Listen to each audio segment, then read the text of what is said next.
بسم اللہ الرحمن الرحیم۔ السلام علیکم دوستو، آج ہم awareness at Iqra by doctor Rehan Jabbar Rizvani کے پلیٹ فارم سے ڈسکس جو کرنے جا رہے ہیں وہ ہے کہ انصاف اور عدل کی فراہمی حکمرانوں کی ذمہ داری اور اس کے پیرالل عوام کا یا لوگوں کا جو ہے کردار۔ ناظرین، سیدنا عمر رضی اللہ تعالیٰ عنہ کا دور خلافت تھا۔ انصاف اور عدل کا دائرہ کار پوری مملکت میں پھیلا ہوا تھا۔ ان کے دور کا واقعہ ہے کہ ایک شخص جو ہے والی مصر عمر بن عاص رضی اللہ تعالیٰ عنہ کی جو کہ گورنر بھی تھے، ان کی شکایت لے کے عمر رضی اللہ تعالیٰ عنہ کے دربار میں حاضر ہوا کہ بتایا گیا کہ ان کے جو ہے گورنر کے بیٹے کے ساتھ گھوڑ دوڑ جو ہوتی ہے ان کی وہ ہوئی تھی، ریس ہوئی تھی جس میں وہ جیت گئے۔ تو گورنر کے بیٹے نے یہ کہہ کر کہ میں عمرہ کا بیٹا ہوں اور تم نے کیسے جرأت کی، تو انہوں نے مجھے تشدد کرنا شروع کر دیا۔ تو لہٰذا پھر اس ڈر سے کہ میں کہیں آپ کے پاس شکایت نہ لے کے پہنچ جاؤں، تو گورنر نے مجھے قید کر دیا۔ کسی طرح راہ فرار اختیار کر کے میں آپ کے دربار میں پہنچاؤں، لہٰذا مجھے انصاف دیا جائے۔ سیدنا عمر رضی اللہ تعالیٰ عنہ نے فوراً جو ہے والی مصر کو ایک خط لکھا اور حکم دیا کہ ایام حج کے دوران آپ اپنے فرزند کے ساتھ میرے دربار میں حاضر ہوں۔ حج کی فراغت کے بعد دونوں کو طلب کیا گیا، باپ بیٹوں کو، اور کوڑا جو ہے سیدنا عمر رضی اللہ تعالیٰ عنہ نے اس شخص کے ہاتھ میں دیا اور کہا کہ معززین یا عمرہ کے بیٹے کو خوب مارو۔ اس طرح اس شخص نے دہائی دی کہ مجھے آج انصاف مل گیا۔ تو ناظرین، یہ اس عظیم ہستی کا انصاف تھا جس کا جو ہے حکومت کم و بیش کہتے ہیں کہ 22 لاکھ مربع میل تک پھیلی ہوئی تھی، لیکن ان کے عدل اور انصاف کا یہ عالم تھا کہ ایک ضرب مثل مشہور ہو گئی۔ کہا جاتا تھا کہ وہ ان کے دور میں، عمر رضی اللہ تعالیٰ عنہ کے دور میں، چرواہے بھی اپنے ریوڑ جو ہے کھلا چھوڑ دیتے تھے اس یقین کے ساتھ کہ عمر رضی اللہ تعالیٰ عنہ کے دور میں بھیڑیے تک جو ہے جانوروں کے قریب نہیں بھٹکیں گے۔ تو یہ ان کے انصاف اور عدل کا مقام تھا، معیار تھا ان کا۔ لیکن جو ہے ان کا دوسری جو ہے ایک مثال یہ ہے کہ کہا جاتا ہے کہ ایک دفعہ اپنے فرزند کے خلاف جو ہے کسی کی شکایت پہ بھی انہوں نے اپنے فرزند پہ کوڑوں کی سزا صادر فرمائی تھی۔ ناظرین، ہم کہہ سکتے ہیں کہ حضرت عمر رضی اللہ تعالیٰ عنہ گویا اللہ پاک کے جو قرآن پاک میں ایک ارشاد ہے اس کی ایک عملی تصویر تھے، جس میں اللہ تعالیٰ فرماتے ہیں کہ اے لوگو، جب دوسرے لوگوں میں فیصلہ کرنے لگو تو انصاف سے فیصلہ کیا کرو، اللہ تمہیں بہت خوب نصیحت کرتا ہے اور بے شک اللہ سنتا اور دیکھتا ہے۔ یہ سورہ نساء کی ایک آیت ہے ناظرین۔ یعنی ہم دیکھتے ہیں کہ انصاف اور بہرحمانہ عدل کی یہی برکت تھی کہ ہزاروں میل دور بیٹھ کر دور کی ریاستیں بھی جو ہے بنا جنگ و جدل کے دائرہ مملکت اسلامی میں شامل ہوتی گئی۔ ناظرین، اب اگر ہم اپنا جائزہ لیں، اپنے معاشرے کا جائزہ لیں، تو صورتحال میں انتہائی مایوس کن نظر آتی ہے۔ انصاف نام کی چیز تو معاشرے سے ناپید ہو چکی، مگر چار سو ظلم کا بازار گرم ہوا ہے۔ ناظرین، چونکہ انصاف اور ظلم ایک دوسرے کی ضد ہیں، لہٰذا جہاں انصاف ناپید ہوگا وہاں ظلم اپنی پنجے آسانی سے گاڑ لے گا۔ وہاں پہ جو طاقتور طبقہ ہوگا وہ اپنی طاقت کی بنیاد پر کمزوروں کو رونتا پھرے گا، اور دولت مند طبقہ اپنی دولت کی بنیاد پر منصف کو زر خرید غلام بنا لے گا۔ ناظرین، اس میں آپ دیکھ لیں، یہ ساری برائیاں جو ہے ہماری جڑوں میں سرایت کر چکی اور بڑی تیزی سے یہ پنپ بھی رہی ہیں، اور تاحال ہمیں جو ہے اس میں روکنے کے آثار نظر نہیں آتے۔ ناظرین، شیر خدا حضرت علی رضی اللہ تعالیٰ عنہ کا قول ہے کہ کفر کی حکومت قائم رہ سکتی ہے مگر ظلم کی نہیں۔ ناظرین، اب اس قول کی کسوٹی پہ ہم اگر اپنے معاشرے کو پرکھنا شروع کریں تو نتیجہ بڑا واضح ہے۔ وہ غیر مسلم ممالک جہاں پہ عدل و انصاف کی حکمرانی ہے، وہ تو وہاں پہ امن و شانتی ہے اور وہ دن بدن ترقی کی بلندیوں کو چھوتے جا رہے ہیں۔ لیکن جیسے ہی ہم اپنے مسلم معاشرے کو دیکھتے ہیں بالعموم، اور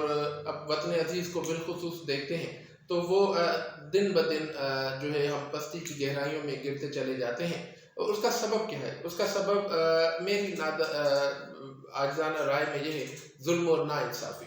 آپ دیکھ لیں، ماضی اور بعید و قریب کی تاریخ بھی گواہ ہے کہ مسلم معاشروں میں یا ایون یہاں پاکستان میں بھی جنہوں نے ظلم اور ناانصافی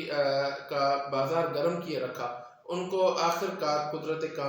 قانون قدرت جو ہے وہ حرکت میں آیا اور ان کو نیست و نابود کر دیا گیا۔ ٹھیک، کیونکہ ظلم و انصاف کے ناانصافی کے بارے میں ناظرین اللہ تعالیٰ کی ایک سنت واضح ہے کہ اللہ تعالیٰ جو ہے ظلم و انصاف کی حکومت یا چلنے نہیں دیتے اور ان پہ عذاب ضرور نازل کرتے ہیں۔ قرآن پاک میں ایک جگہ ارشاد ہے کہ اللہ پاک جب کسی بستی کو تباہ کرنا چاہتا ہے، کسی بستی کو ظلم کی وجہ سے پکڑنا چاہتا ہے تو اس کی پکڑ بڑی سخت ہوتی ہے۔ ناظرین دور حاضر کے بڑے بڑے ناخدا آپ دیکھ لیں، مسلم ممالک میں زیادہ تر، لیبیا میں دیکھ لیں، عراق میں دیکھ لیں، ایجپٹ میں دیکھ لیں، آپ یہاں پاکستان میں بھی آپ چلیں، حکومت میں بھی دیکھ لیں، اور جو ہے نان گورننگ جو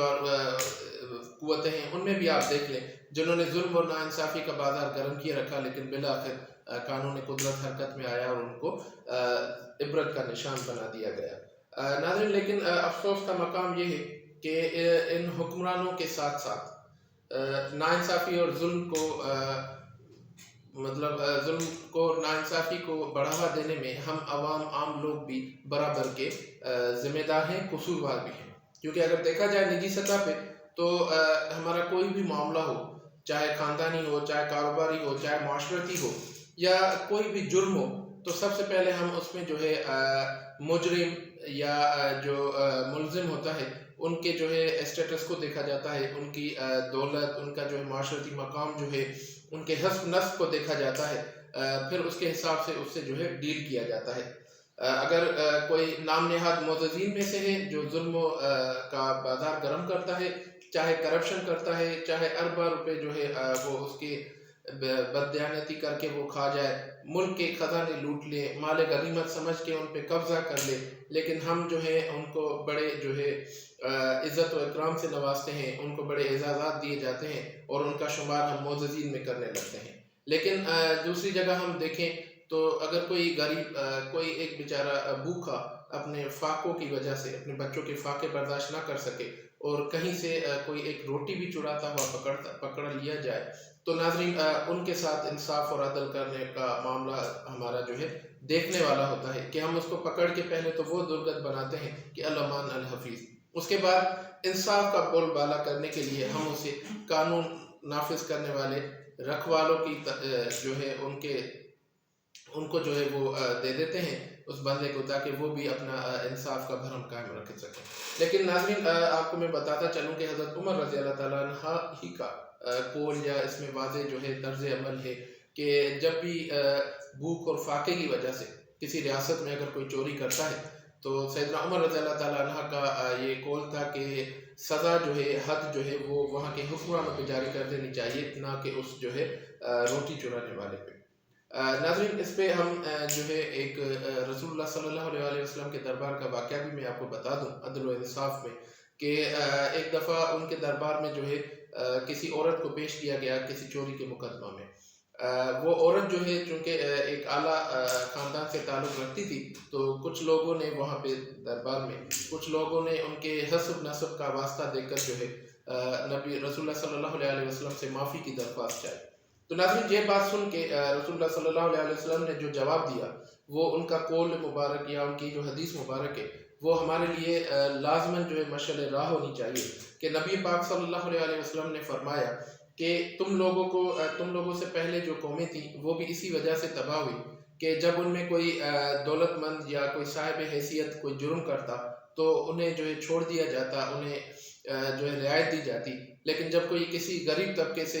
کوئی جرم کرتا، چھوٹی موٹی چوری کرتا، تو ان کے ہاتھ کاٹ دیے جاتے، ان پہ جو ہے سزائیں دی جاتی۔ تو نبی پاک صلی اللہ علیہ وسلم نے آگے فرمایا کہ خدا کی قسم اگر یہ عورت جس کا نام فاطمہ بنت اسد ہے، اس کی جگہ اگر میری بیٹی فاطمہ بنت محمد بھی ہوتی تو خاک میں بدن میں اس کے بھی جو ہے ہاتھ کاٹ دیتا۔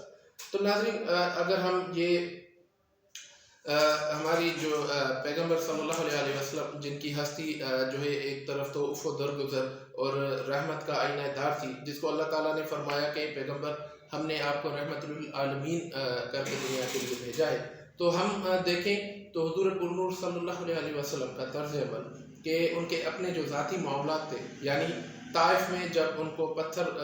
مارے جاتے ہیں تو وہ دعا کرتے ہیں ان کے لیے کہ اللہ تعالیٰ ان کو ہدایت دے دے۔ جب ان کے چچا کو قتل کیا جاتا ہے حضرت حمزہ رضی اللہ تعالیٰ عنہ کو، تو وہ ان کے قاتلوں کو معاف فرما دیتے ہیں۔ اس طرح کے بہت سے ان کی جو ہے زندگی جو ہے ان کے واقعات سے بھری ہوئی ہے۔ لیکن ایز اسٹیٹ ہیڈ یا ایز جو ہے اسٹیٹ ہیڈ جو ہے ان کے جب معاشرے میں عدل و انصاف قائم کرنے کے جب کوئی ٹائم آتا تھا تو ان کا جو ہے آپ دیکھ لیں کہ جہاں معاشرے کی بھلائی و انصاف کی عملداری کی بات آتی تھی تو آپ صلی اللہ علیہ وسلم اپنے لخت جگر کی مثال دینے سے بھی نہیں کتراتے تھے. تو یہ ان کا جو ہے عدل و انصاف کا معیار تھا، عدل و انصاف کا جو نظام تھا، جن کو خلفائے راشدین نے خلوص نیت سے نافذ کیا اور برکات بھی سمیٹی. اللہ تعالیٰ نے ان کو عزت، مان، مرتبہ سب کچھ ان کو عطا کیا. صد افسوس ناظرین، مسلم معاشرہ بالعموم اور وطن عزیز بالخصوص اپنے انجام سے ہم بے خبر ہو کر نبی پاک صلی اللہ علیہ وسلم کے اس ارشاد مبارک کو پس پش ڈال چکے ہیں. اللہ کی وعیدات اور رسول اللہ صلی اللہ علیہ وسلم کی وعیدات کو ہم جو ہے سیٹ اسائڈ کر چکے ہیں اور ہم جو ہے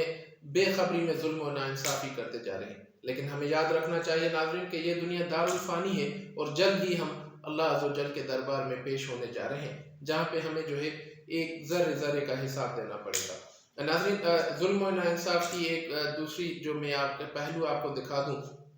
کہ ہم لوگ نبی پاک صلی اللہ علیہ وسلم نے فرمایا کہ تم میں سے ہر شخص جو ہے حاکم ہے اور اس کی ایک رعایا ہوتی ہے. یعنی کہ ایز اے فیملی ہیڈ، میں اگر کسی فیملی کا ہیڈ ہوں تو جو میرے بچے ہیں، میری وائف ہیں، میرے گھر میں جو بھی ممبرز رہتے ہیں وہ میری رعایا ہے.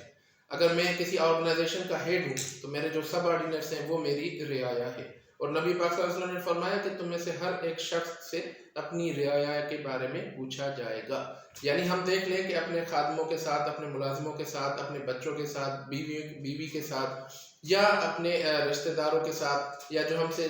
سب آرڈینیٹ ہیں، ہمارے ملازم ہیں، ان کے ساتھ ہم کیا سلوک رکھتے ہیں، ان کے ساتھ کتنا ظلم اور ناانصافیاں کرتے ہیں. تو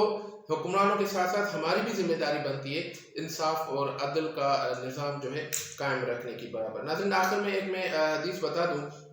حکمرانوں کے لیے اور انصاف پسند لوگوں کے لیے. اس میں عدلیہ بھی آ جاتی ہے، حکمران آ جاتے ہیں، ایون ہم خود بھی آ جاتے ہیں اس میں. کہ نبی پاک صلی اللہ علیہ وسلم نے فرمایا کہ 7 طرح کے انسانوں کو قیامت کے دن اللہ تعالیٰ اپنے سائے میں جگہ دے گا. اس دن جب ان کے سائے کے سوا، اللہ کے عرش کے سائے کے سوا کوئی سایہ کائنات میں موجود نہ ہوگا. ان میں سے ایک امام عادل یعنی انصاف کرنے والا حکمران یا قاضی ہوگا. یہ صحیح بخاری کی حدیث ہے. ناظرین، باتیں تو کرنے کو بہت ہیں لیکن وقت کی قلت کو مد نظر رکھتے ہوئے یہیں پہ میں بحث کو سمیٹنا چاہوں گا کہ خدا را اب بھی وقت ہے ہم اپنے طرز عمل کو صحیح کر لیں اور خود احتسابی شروع کریں کہ کہاں ہم سے ناانصافی اور عدل اور